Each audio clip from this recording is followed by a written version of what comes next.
আমার বিয়ের 1 বছর 3 মাস চলে। বিয়ের পরপরই একবার কনসিভ করি। কত খুশি ছিলাম, মা হব, প্রথম বাচ্চা। হাজবেন্ডও খুশি, যা খাইতে মন চাইতো এনে দিত। আনতো ঠিকই, কিন্তু আমি আর খাইতে পারতাম না। আমার শাশুড়ি সব নিজের ঘরে নিয়ে রাখতো, আর পাড়ায় গল্প করে আমি কেজি কেজি ফল খাই, ডিম খাই, তাদের দেই না। এসব শুনে হাজবেন্ড লুকিয়ে আনতো। দিনের বেলায় আমি ঘুমালে আমার ঘর খুঁজতো। 3 বেলা শুধু যতটুকু পারছি ভাত সবজি এসব খাইছি। ফল কেমন 4 মাসের পর আর চোখে দেখি নাই। ঘর ঝাড়ু দেওয়া, উঠান ঝাড়ু দেওয়া, থালাবাটি ধোয়া, রান্না করা সব করছি। ধানের সময় ধান মাড়াই, উঠানো ভেজানো, সিদ্ধ করা, শুকানো সবই করছি। সাথে শাশুড়ি ছিলেন। এরপর আসে পেঁয়াজের সময়। পেট উপরে, আমি বসতে পারি না, দাঁড়াতে পারি না, তাও যতটুকু পারি করেছি। তার জন্য শ্বশুর বলেছে জমিদারের বাচ্চা কোনো কাজ করতে পারে না, খালি খাই আর ঘুমাই। পেঁয়াজের সময় আমার শাশুড়ি আমারে 8 মাসের প্রেগন্যান্ট অবস্থায় রেখে মেয়ের বাড়ি গিয়ে পেঁয়াজ কেটে দিয়ে আসছে। আমি সমস্ত কাজ একা করছি আর কান্না করছি। গরুর ঘাস পর্যন্ত আমার শ্বশুর আমায় দিয়ে কাটাইছে। 9 মাস পর্যন্ত তাদের বাড়িতেই ছিলাম, তারা আসতে দিবে না। পরে আমার আব্বু ঈদের 10 দিন আগে গিয়ে জোর করে নিয়ে আসে।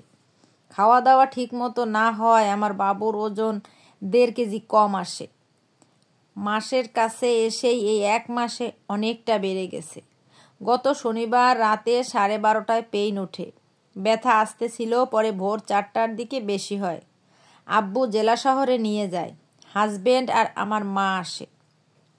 তার মা কিছুতেই সিজার করতে দিবে না, বলে বাচ্চা ছোট, নর্মালে হবে।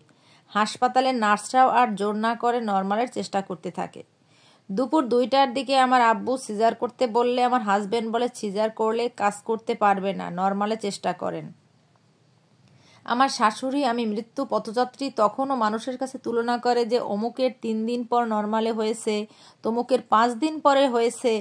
এরকম করতে করতে আমার বাবুটা পেটের ভিতরেই পায়খানা করে দেয়।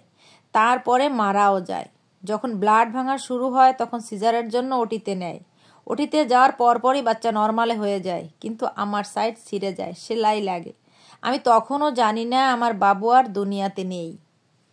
বেডে দেওয়ার পর আমার মা যখন বলল আল্লাহ তোমারে আবার বাবু দেবেন, শক্ত হও, তখন জানলাম আমার মেয়েটা নেই।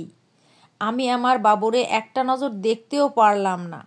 তার আগেই প্যাকেট করে বাড়ি পাঠিয়ে দিয়েছে। আজ 5 দিন হলো আমার বাবুরে হারিয়েছি। কত কষ্ট করলাম, কত অত্যাচার সহ্য করলাম, শুধু বাবুটার মুখে মা ডাক শোনার জন্য। আর আল্লাহ আমার কাছ থেকে সব কেড়ে নিলেন। আমার মেয়ে আমারে সারা জীবন কাজ করার জন্য দুনিয়ার বুকে রেখে ফাঁকি দিয়ে আল্লাহর কাছে চলে গেছে।